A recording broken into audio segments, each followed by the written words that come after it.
We're getting started. Hi, everyone. I'm Dora, and I'm one of the founders of Imagi. I'm really excited to be here with Kelly. I'm just gonna pull up the slide deck that we've prepared, and we'll get going from there. So our title is Prompt Play Prototype, Vibe Coding as a Creative Teaching Tool. And I was just telling Kelly how I don't love the term vibe coding because it feels a bit limiting, but I know that here we mostly have a computer science teachers in the room, so hopefully you don't find this term scary. But really, the idea with vibe coding is that we are sort of democratizing this ability to build digital products, apps, websites, and whatnot. So yes, like I mentioned, I'm one of the founders of Imagi, and I'm super excited to be here with Kelly. So over to you, Kelly, for a quick intro. Yeah, hi everyone. I'm Kelly Schuster. I'm an educator of 28 years, um, Pythonista. That's how I met Dora, and now what is it? A vibe coder, not a vibe coder. And just happy to be here and share everything that we've been doing in the classroom with Imagi and Lovable. So, all right. Awesome. Yes. Okay. So, a little bit about Imagi. So we have a platform and we really emphasize safe, even though that should probably be, like the baseline expectation when it comes to education. A safe platform for students to build and create with real world AI tools. And so emphasis also on the real world piece because we're bringing sort of industry standard tools to students. And then I skipped the word think, but that's also really important. So when we talk about safety, it's not just about sort of a compliance piece, but also introducing AI to students in a way that it's not about shortcutting thinking and it's not about sort of laziness, but it's actually about increasing the ambition level. And so instead of just consuming sort of AI sloth, actually becoming AI creators. And well, so what do we talk about when we talk about AI? So, of course, and I'm sorry if this is repetitive for some, but we just like to sort of like set the stage and a common language here. Um, like obviously, AI has been around a lot longer than generative AI has sort of like been around and taking over the world, from face detection in cameras and then the recommendation, the Instagram. And when it comes to generative AI, which is also what we're using today, obviously, like ChatGPT was the first big one that spread around the world, but there is a lot of other types of it. So instead of just getting sort of text back when you're giving a text prompt, you can generate images, you can generate music, voice, and in today's session, you can generate code with AI as well. So, on that note, did you know that AI can also write code and create computer programs? And so we come from sort of a computer science background, and that's why we're part of the Pathfinders Summer Institute. Imagi has a Python coding, Python and computer science session as part of the Summer Institute.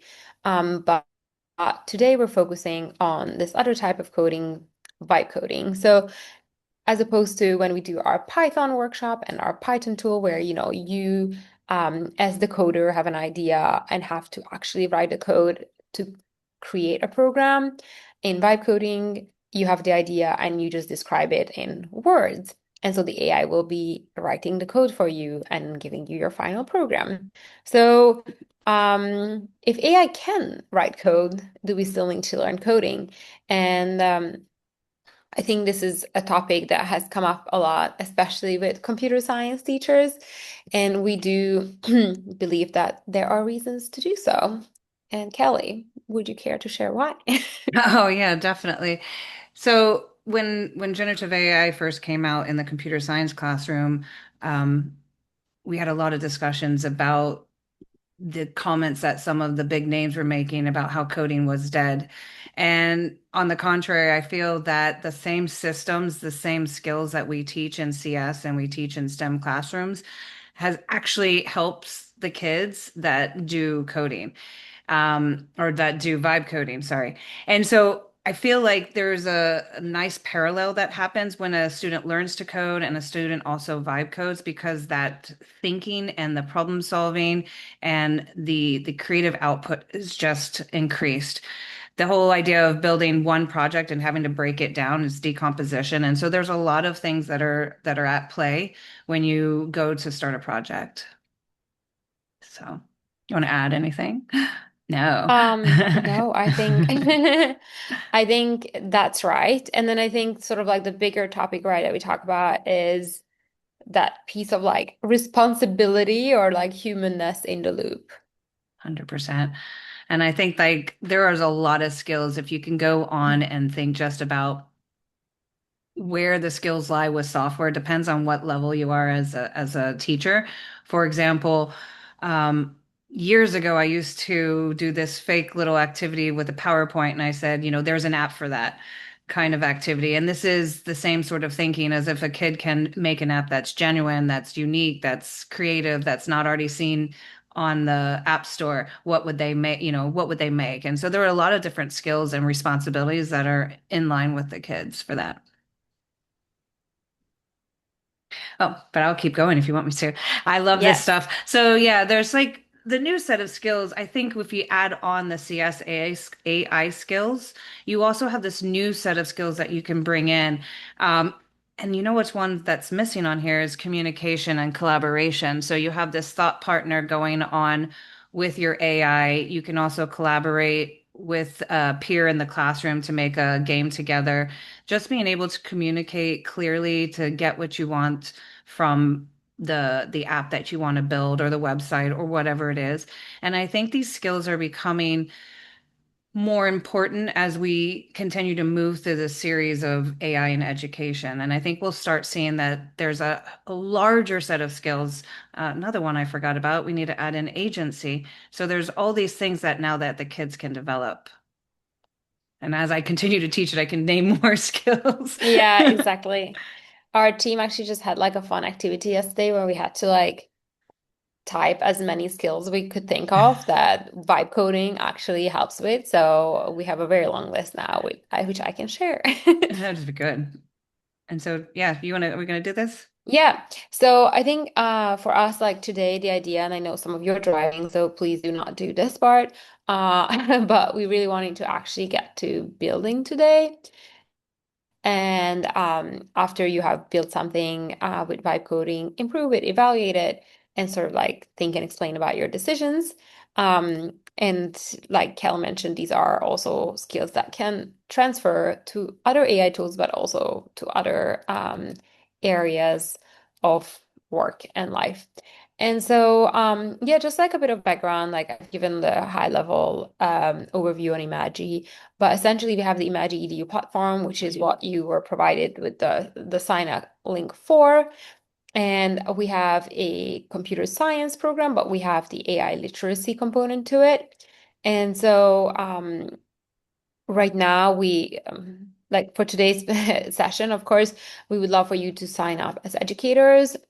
And then what's important about our platform is that you can create classrooms and anonymous student accounts so that your students can just log in with these classroom codes. So there's no information that we collect about them.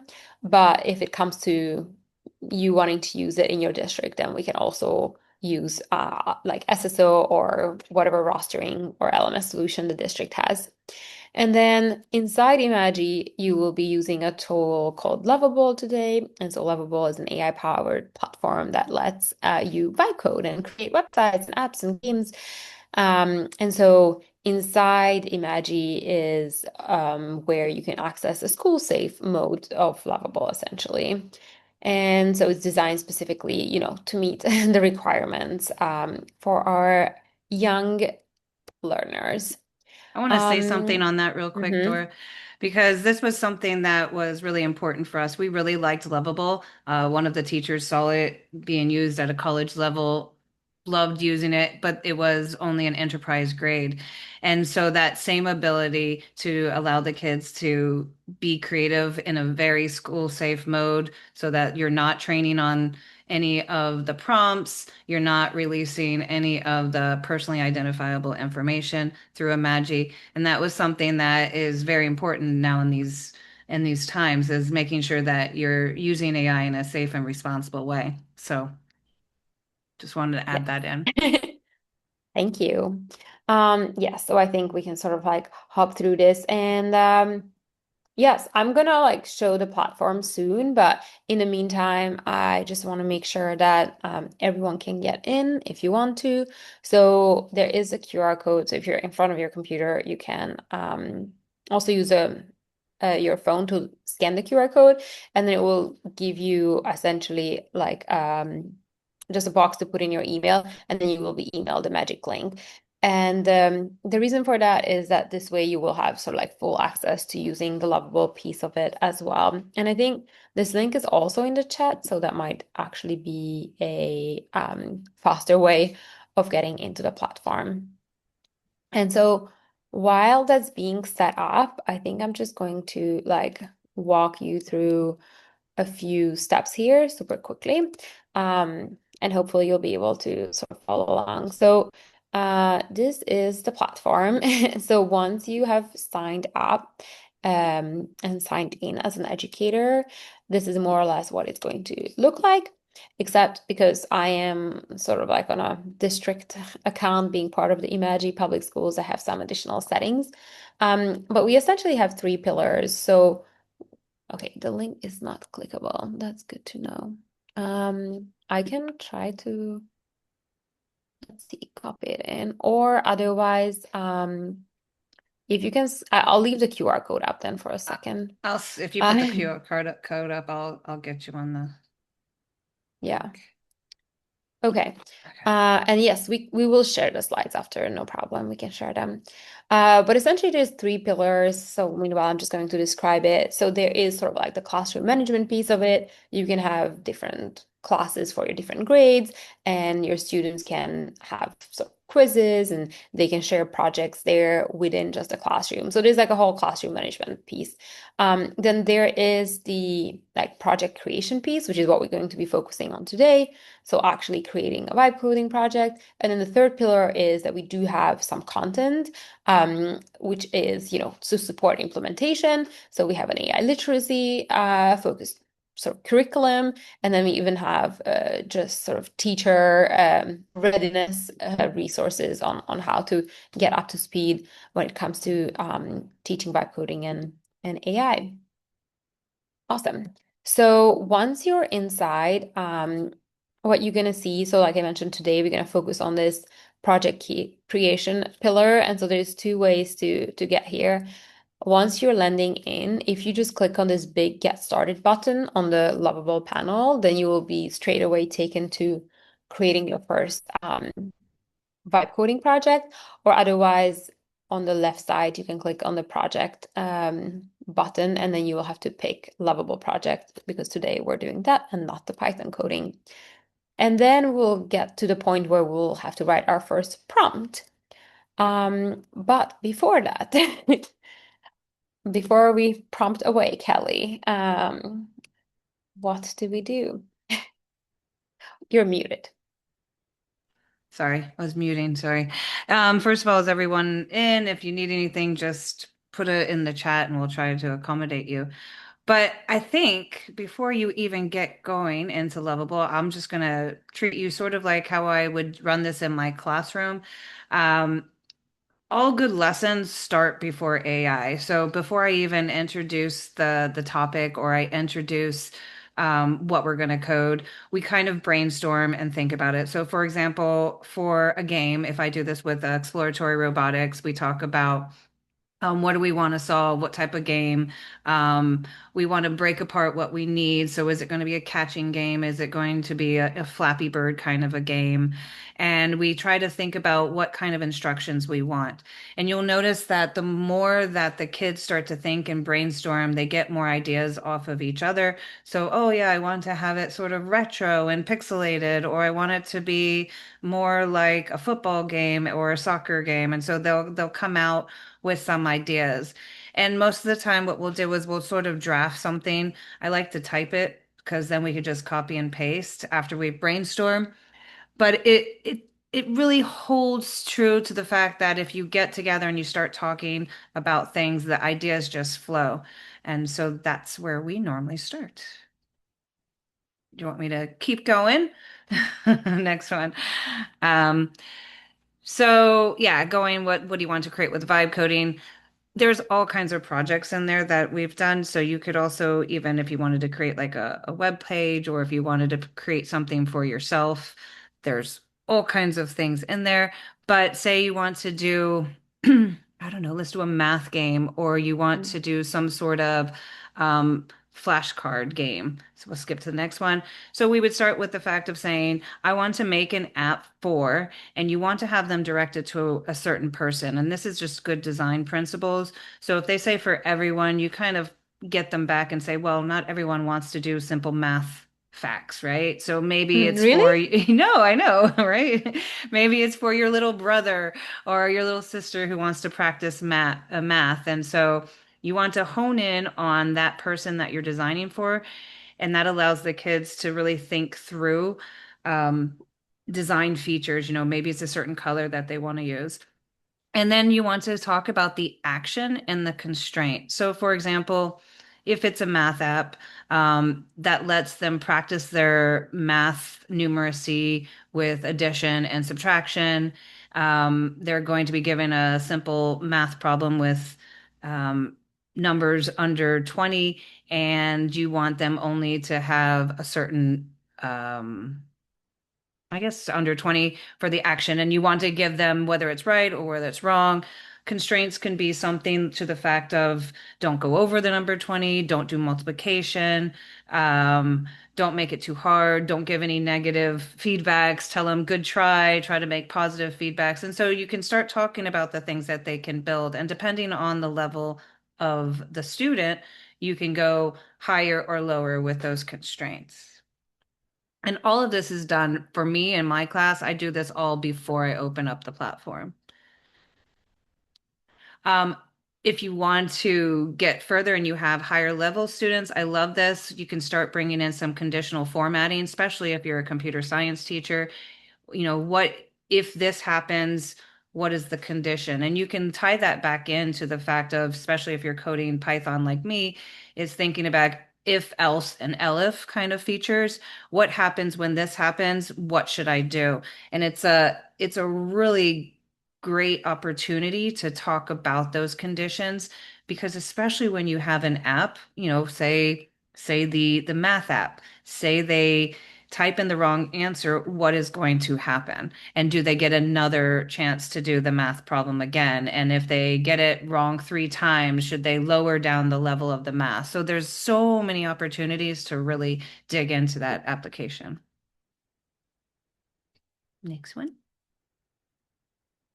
Yes, I just was gonna say Kelly, maybe because I'm so inspired because I literally just made a math game and then I was like, did I like I think the other day because I was showing the platform to someone and then I was like, did my prompt actually fit what Kelly is saying? And I must admit, didn't perfectly because I think my initial prompt was simply build a game to learn multiplication in a Spider-Man theme, but then maybe like the Spider-Man theme implies, like a certain I age don't know, group but you have a or whatnot. Mario. How did you get a Mario and Oh, the Spider-Man? Mario is only there because sorry, that's Mario's not supposed to be there. Oh. I was just testing how to add an image and then I was just searching online for an Okay. image and Mario came up and I just like he just landed there. But point being, my prompt wasn't perfect, but it's still like something. But then I think, the design here, like, okay, now I'm just failing the test, is not perfect because like you have to actually like go through every single element here. Um, to, yeah, like be able to even see the But potential result. that also comes into the conversation, especially if you have older kids. I've talked about the things like tic-tac-toe, or there's already an app out there. Like there's already a flashcard math app out there. It's hard to say together, a tongue twister. So what are you going to do that's going to make your app stand out? So when I used to teach design technology, we would say that where does that human quality come in? Where do we make Mm, ourselves unique? Because how that first app, you only have about 30 seconds or a couple of tries before someone downloads and deletes it off their phone. So you can have that whole conversation too. Just depends on that age level. So that's funny. very true. You failed my vibe coding prompt. You didn't I was think under a three lot of pressure when you I didn't did think that. things through. All Yeah. right, next one. Wait, I think, oh, okay, we're done with this.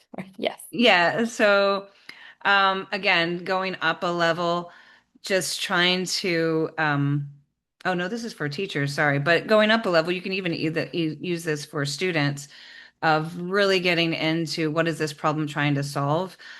I think about a unit I did a really long time ago with the sustainable UN goals. And so we would design apps, again, using PowerPoint because we didn't have Lovable or Vibe coding right there. We would just kind of hyperlink slides and describe what that goal was and what that frustration or what that problem that app that you were making, what does it solve? What's the purpose of it? And so even as a teacher, if you follow this kind of flow, say there's a problem that you want to solve within the school that you want to use. For example, my students really don't understand. I'm going to stick to science or math because that's my forte. My students don't really understand mitosis or cellular respiration. They always get stuck with between the two differences of mitosis and meiosis. I need to help them figure out ways to separate that. Um, you can say something to the fact that they get confused with a certain stage of it. And so if you really hone in on trying to figure out what the problem is, you can probably get a solution a little bit better with your game or your app that you design. And we have some I examples like later that. on. Yes, exactly. Um, Dora never knows what I'm going to say because I always bring up new ideas. yes. Same thing. Um, Yep. yeah. I No, was we confused. have tons of Okay. examples. Yes, exactly. So, yeah, I think here our idea was that we will actually start building something, right? Hmm. So I wonder if we should get into that or kind of just like show some of the examples. But I think it would be great. We'll get some opportunity now to actually build. So for whoever was able to get into the platform, and again, if you can't get in, do let us know. And if you couldn't get in, but maybe have something that you want vibe coded, then I can also just like take your prompt and put it into the platform and vibe code it live. Let's walk right back through like how they got to it again, just in case if anyone was Mhm. driving with maybe Oh, you mean to on love the to into the platform. platform? Yeah. Yes. Okay, so we've got the registration piece, and the last message in the chat is from Kelly on how to actually get in. And then once you're inside the platform, or once you click on that link, you will see this page. You'll put in your email, get a magic link, and then you'll be able to sign up for the platform that way. And then once you're inside Imagi, you will land on this page, and then you can simply click on Get Started here, and then it will take you to this page where you can start prompting. So here is where we prompt, or you can always just click projects on the left side, click on I new, and got an then idea click for an allow for app. project. I've got an idea Okay. for an app. Okay. Okay. Build me a word cloud generator to A develop word. a word cloud generator to develop ideas Hmm. for another term for vibe coding. The user will enter in a word into a form, Hmm. and the word will go into the cloud, and every time we enter in a new word, it'll build a cloud. Hmm. You typing really fast. I love that. And if the word is said multiple times, the font will It will be increase by bigger. one. Yeah. Yeah. Hmm. And we want it in I don't know, lovable colors or imagi colors, sorry. Okay, that's fine. That's Um, going to yes. take a while to generate, maybe. What are we missing? Yeah, Yeah. that's fine. The nice thing is that I do have the Imagi colors on my stickies on my desktop, so now I just copied them in. That's Yes. great. Okay. Yeah, And I'll just hit go And we or. forgot the title of it, but we can fix that. They'll come up with a new title, but these are the things that you can have a conversation. You can hit it go. These Yeah, are the things that you can have conversations with before the kids go into Lovable. And what Dora didn't mention is you can also restrict token size. So you can say, listen, you only have maybe 5 tokens or 10 tokens. Let's see who can get the best, most unique project. In 1 tokens or two right. tokens. So it's really about thinking through the design and everything like that. Right. So if I have like my classroom and then I have essentially this AI tools tab, so I can even turn it off, like especially if you want the kids to focus on you, um, and then turn on. And then essentially I can suddenly start allocating my credits to the students. So right now they don't actually have credits for building, but I can just allocate them to the students.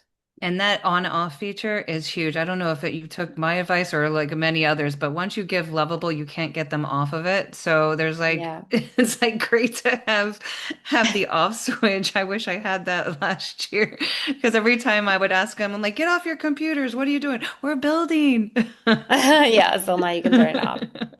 And then this other button here, allow publishing. So this is something that's also just like an admin control, which now like tying back to our safety conversation. So essentially right now, like students can always, so here's like a Flappy Bird game that I don't know, I was making also with someone on a call.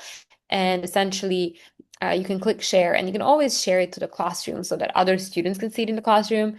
But as a teacher or admin, you can decide whether they can actually publish it to the web.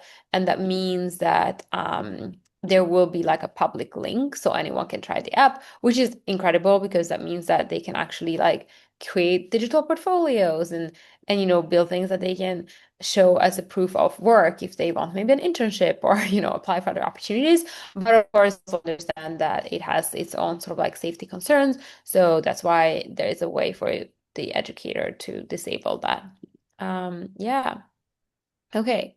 In the meantime, Wow, it came up so cute. What do we call yeah. vibe coding next? Um, oh, but it even gave ideas. It's Prompt native, no. Horrible names. Mood building. not the Playful. best names, but you're right. The design came out kind of cool. Yeah, But then you can go in and we can like probably oh. tweak it like cloud pulse. So I just wanted to see if it actually increases in font size if I write the same thing multiple times. Just testing here. And this is a great Yes, so that feature conversation worked. about debugging, right? So we can really get into the fact of user test case, the idea of having kids do a share and pair. So have kids walk around. I like to have the computers open with like a post-it and just say, oh, this didn't work. And so you can have like rapid prototyping and give some feedback. Or I don't like the font. I can't, maybe for somebody that font's not that Right. great.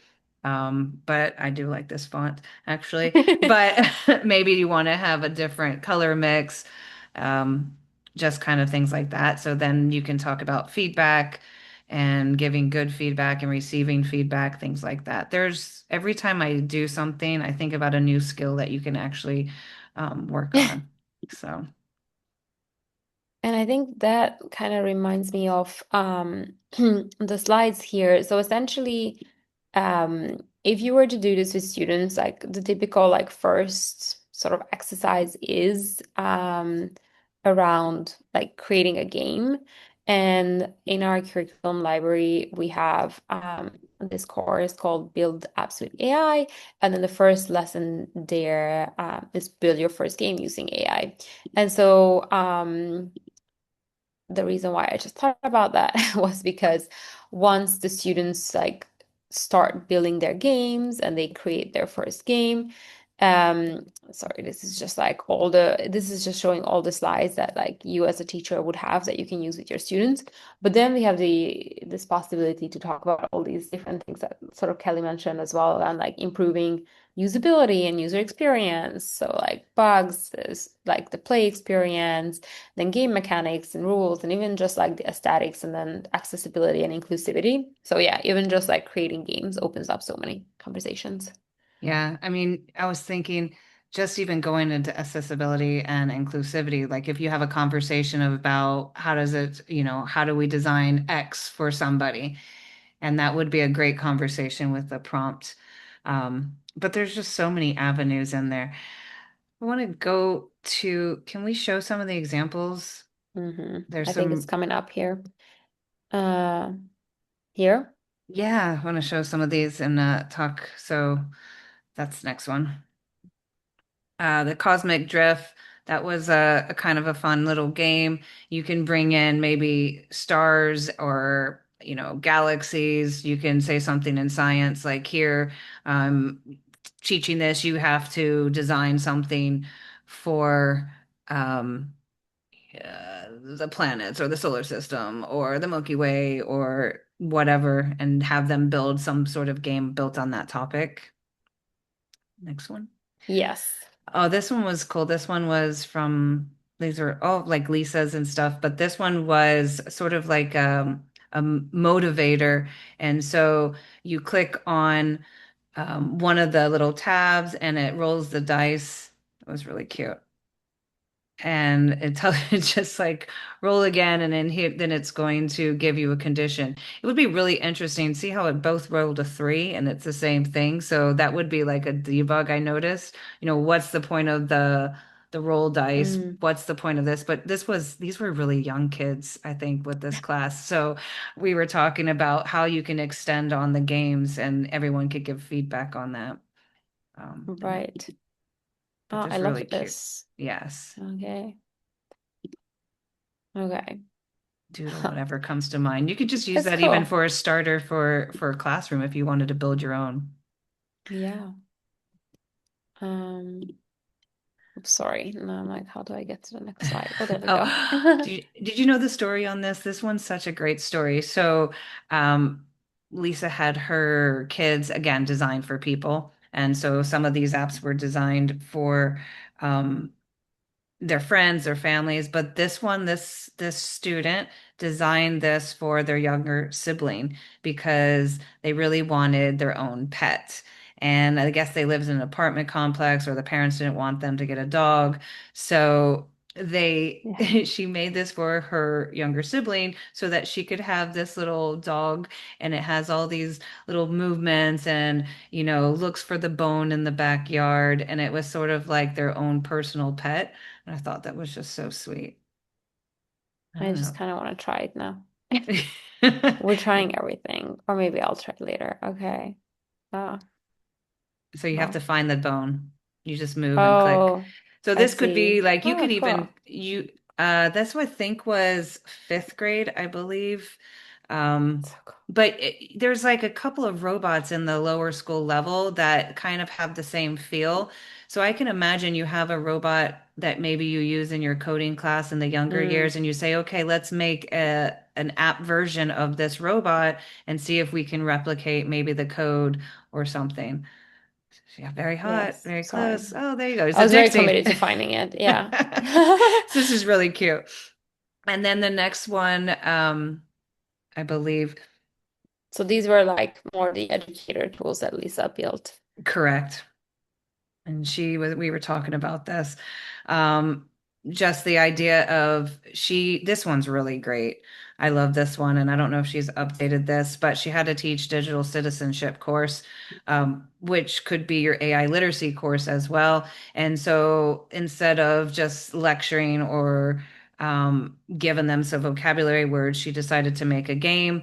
And so this is her game. Go ahead and click through it. It's very addicting as Okay. well. So just go down to the bottom to the next. So this Oh talks about yeah. design quality, right? So you can tell them that it Mm. wasn't really easy to see, so you could get them in there. But they click through the story, um, and she wrote up all this information. I think she used from standards, built it on the idea of Minecraft. Um, so it's really cute. Yes, I can tell that. And there's even like read aloud, which is a bit of like the accessibility piece. Yeah. Very cool. And then you have a little game as well. So you Mm, can click on them and you just get stuck in there. And can you imagine as we as adults get stuck? So then the kids would also just like click around too. So it's kind of fun. awesome. Yes. All right. Um, And then the and yeah, I next, think, or you answered the question, right? I just saw a question yes. about the grade level, but yeah, because Lisa is in middle school, I Yeah. think. Well, Yeah. she does like I think it's a Or upper fifth, sixth. elementary. Yeah, upper Okay. elementary. Yeah. That one, the I know the Wag the Dog was a younger because I was like, wow, that's impressive. I only done it with sixth graders. So, Yeah. but even just seeing what the sixth graders are, I think if you're a middle school teacher, you realize how creative those kids are. And I think if you can get their ideas out on paper and have them really communicate their ideas, you get some really neat things. This one's a great tool. Again, this was for scoring. This was just a personal tool that was for her. I don't think it's Click because I think she wanted it Maybe not. private, Yeah. but it was what they used to score on a competition for the Rex Vex robotics tournament. Yeah. And so there was this, you upload the PDF and then you can just do some scoring so you don't have to carry around pieces of paper while you're scoring the product. So that was just something that she used for herself, which I thought was a brilliant idea. And And you also, can, instead of like someone having to manually collect all the papers and find a final score, she just built a system to do it, which is yeah, amazing. Yeah. yeah, it was amazing. So I guess if you were talking about if you can dream it, right? She's like, what will you build? Yeah. So very inspirational with that aspect. Okay, Hmm. cool. Yes, I think we're kind of like, yeah, okay, getting towards the end here, unless as in like we have a bit more to cover. But if anyone Just has anything they want to yeah. explore building, please let us know.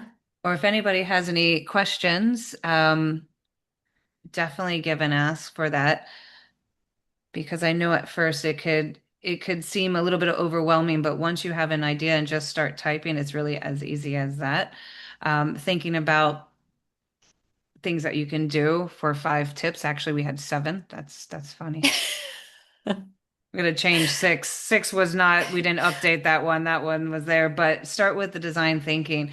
And I think if going into the design thinking mode, I didn't say it in this session, Mm, but if you're, for example, a STEM class or you want to push in and do this within another class, you can bring in that design thinking principle where you have to find the problem, um, design a couple solutions, maybe have them design 3 solutions to choose from, maybe as a vote. Because I know with if you taught MYP, which I used to do, is like you had to do a minimum of 3 solutions in order to reach a certain criteria. So you could go in there and really use that design thinking, prototype, maybe do a kind of a voting. The kids say, "Hey, which design do you like?" Or if you're a higher level, you can do some specifications on what kind of specifications your app has to meet, and they can design from that. And so that vibe coding aspect of the kids supposedly not thinking is like debunked right away because there's so mm, many opportunities to really think about it.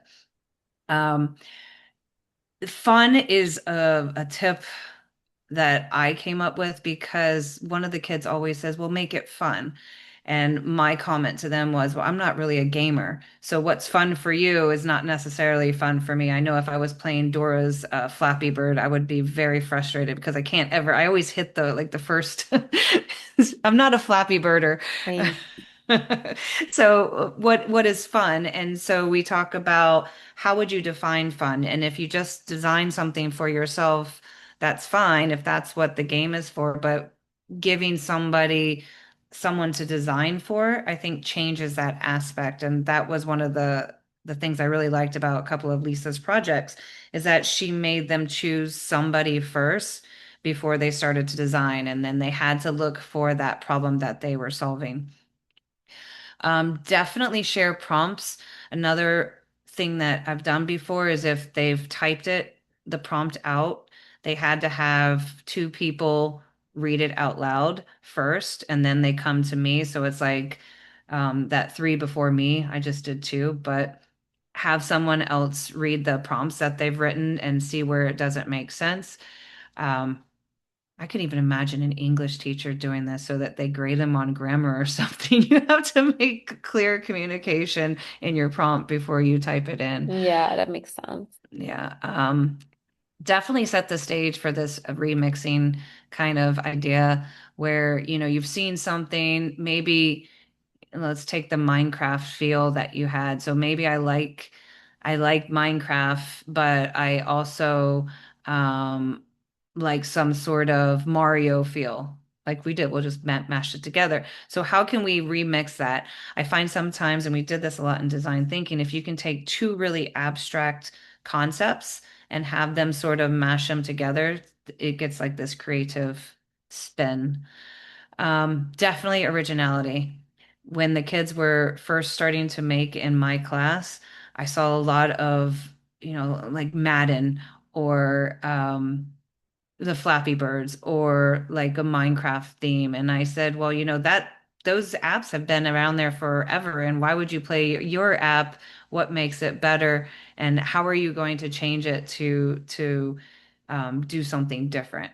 It goes in stage of like the tic-tac-toe. If we just build a tic-tac-toe game and we say build tic-tac-toe with lovable, you're going to have a random, like a plain tic-tac-toe. It's not anything creative. Tic-tac-toe has been around forever. So how can you make that original? I really tried. I'd made one where it was trying to do like a mind game. It was a horrible game, but I was trying to be original with tic-tac-toe and just telling them about that. Maybe Teacher That's Appreciation Week will impressive. Yeah. happen again, Dora. I don't know if we're going to keep Yes. that. Yes, certainly. So, but I think also we promised that for the educators that actually joined today, they would get access to trying this out with their students. So that's almost like Teacher Appreciation Week because that's what happened during Teacher Appreciation Week. That So if is you really are cool. interested in trying it out with your students, having joined today, that is something that we will enable for you. Do you want to talk a little bit just about the district level and then the for little bit because I think Yes. that's really important as a person that usually talks with the vendors and gets our bill. Yes. So on that note, actually, we do have like a district level plan as well. But right now we have this cohort. So also for context for everyone here, this product is extremely, extremely new. We were testing it in the spring and now in its completely safe and compliant form. It just launched, I think, like a couple of weeks ago. So, it's very, very fresh. And so right now we have essentially this pilot like proposal out and we have been now onboarding a couple buildings and schools and districts in what we call our Build with Us pilot. And so if you're interested in that, you can, I'm just actually gonna drop this, sorry, link into the chat as well, learn a bit more about what that means and apply. So that will be sort of like a cohort of educators who want to pilot over the fall semester all the way to the end of December and build closely with us. And I think one thing I didn't mention now that we're talking about like sort of district level and what our fully safe and compliant version of the product means is that because Lovable lives inside Imagi, like Kelly mentioned, there is of course like additional like protection in place, and one of that is the safety monitor. So essentially, right now I'm logged in as an educator, and we have additional guardrails defined so that compared to like a tool that adults use, um, we have slightly stricter guardrails. And so those are along the lines of things like if a student prompts. Can you make a game for making fake IDs? That prompt will not go through, and you as a teacher will actually see that prompt. Um, or make me an app that helps me cheat on my math quiz. But we even sort of block what we call sort of like lazy, or like I said in the beginning, things that will just shortcut cognitive development. So like make me an app I can use to write my essays. So all of these things are currently sort of like guardrailed because the whole idea here is that we should increase the ambition level and, not just like use AI to um, produce, I guess like lazy work, as I would say. Okay, yes. Was it the right link? Okay, you're putting in all the links. Thanks, Ellie. You're welcome. Um, so yeah, I think I just wanted to show that piece quickly. Um, I think some of those kids, I think Dora and them were having fun of thinking of all the things that they could block. What would I do if I was a seventh grader? But no, yes, this came up in a really good conversation. Oh, because I also do uh, the the burn book, right? that was Dora. No, I was kidding. It was from a movie, right? Mean Girls. Yes, Mean Girls. Um, no, this came up in a good conversation because we were talking about cybersecurity at my school, and this was something that if you are having that conversation with your district and you're trying to get them into this product, we were saying, but what if a kid creates something malicious?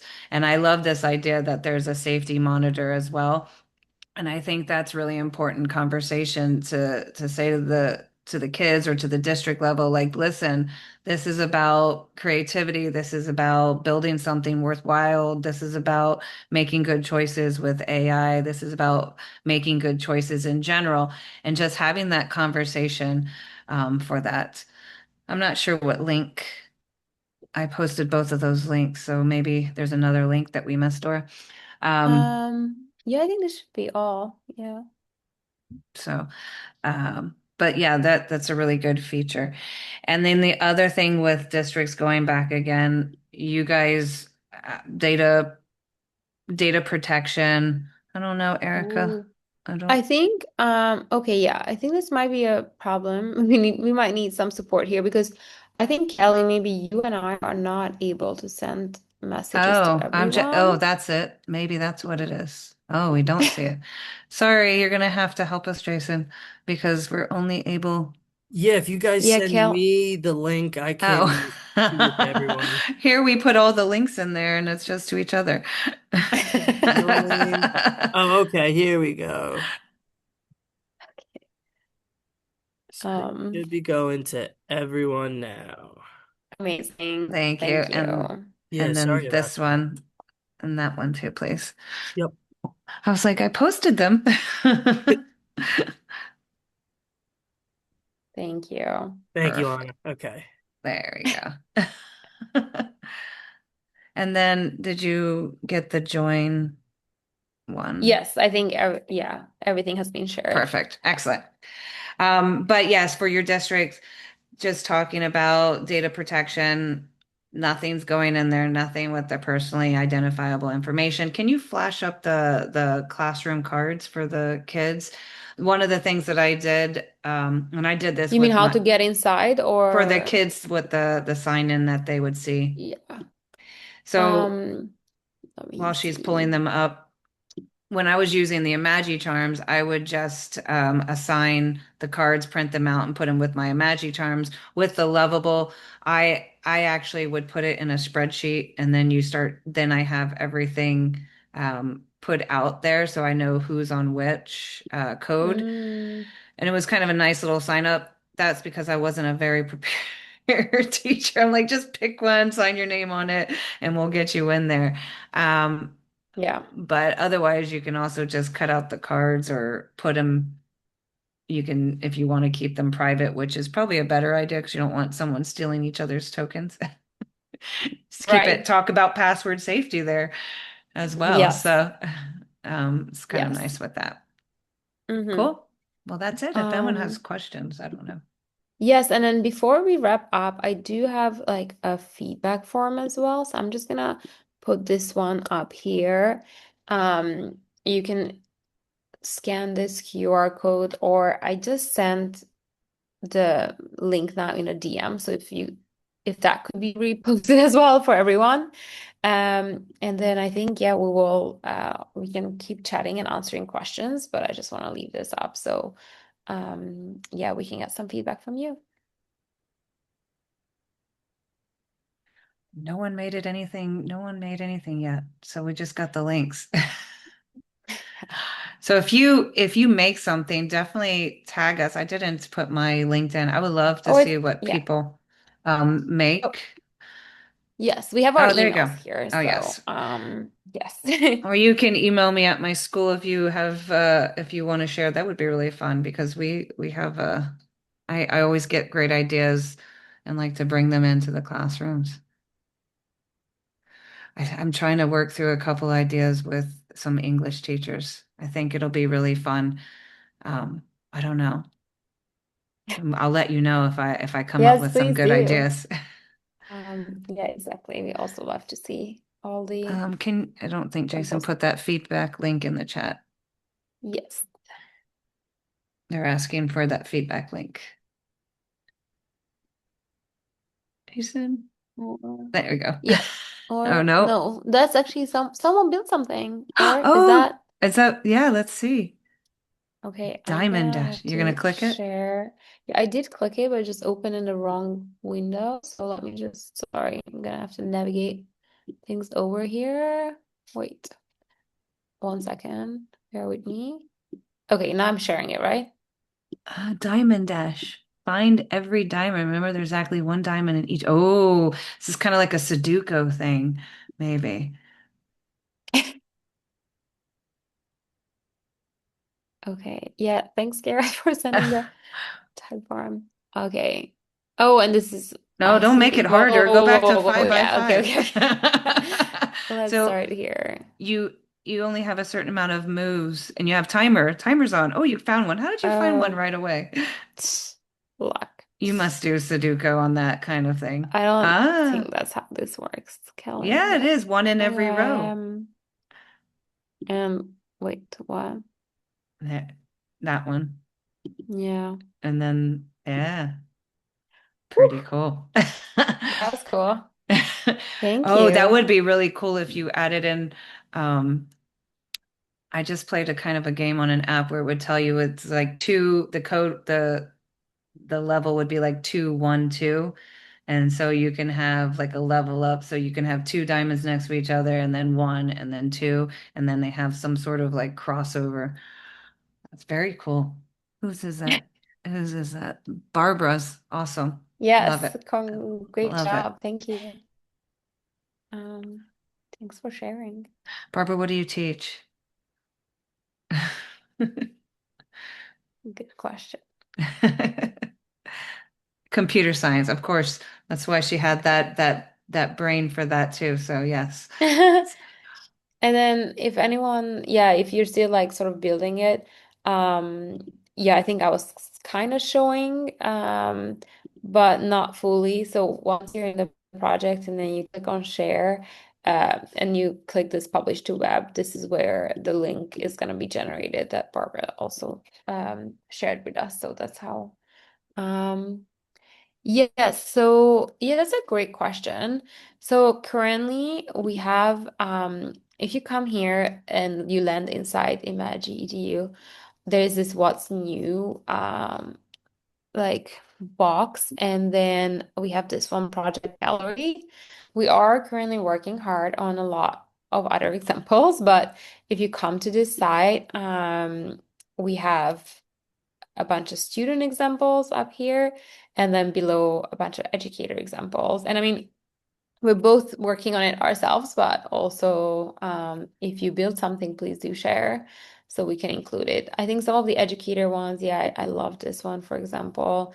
It's a history, like social studies Hmm. game, 8th grade. Um, that I think is very, very cool. And then, yeah, some of them are like I don't know, even just like like there was this conference that a school district was organizing, and I think the superintendent was like, oh, but they were gonna charge us so much to build a website, so they just like made that. But this one I think was actually developed during the Pathfinders course for Imagi with Python, and so it's Python coding assistant. And so you can like pick your level. But so yeah, this was also vibe coded. So that's just like I made one for my human resources. They were doing a step competition and they wanted it based on Formula One. And so oh, I actually connected a Google form to this is before this was in before with the databases, but maybe that's right. coming later, Dora. No It's coming, pressure. yes. So I had connected a form to the front end and they as that they entered in, but you could easily just enter it in straight into the published site, enter your steps, and then the steps would calculate and the formula cars were moving around the racetrack. It was really cute. Very simple, made them happy. So it's cool. What you can do, Kelly, because actually we're asking about the Mario, is just some final tips. So some features that we're working on and not currently available is that if you wanted to, for example, add an image. So while I'm vibe coding here, we're working on being able to add attachments. But right now, what you can do is that you can like just paste a link to, for example, something in Google Drive that's a publicly available link. And so that's the same with a spreadsheet as well. Like if you do have a Ah, spreadsheet, that's just like a link, like a Google spreadsheet, that works. very So you can cool. already do that. You guys are working hard, and we appreciate you for bringing good products to the schools so that the kids can get Trying. creative. Cool. Yes. Yeah, but so these were some of the examples. Awesome. Well, thank Cool. you, everyone. Yeah. Thank you, everyone.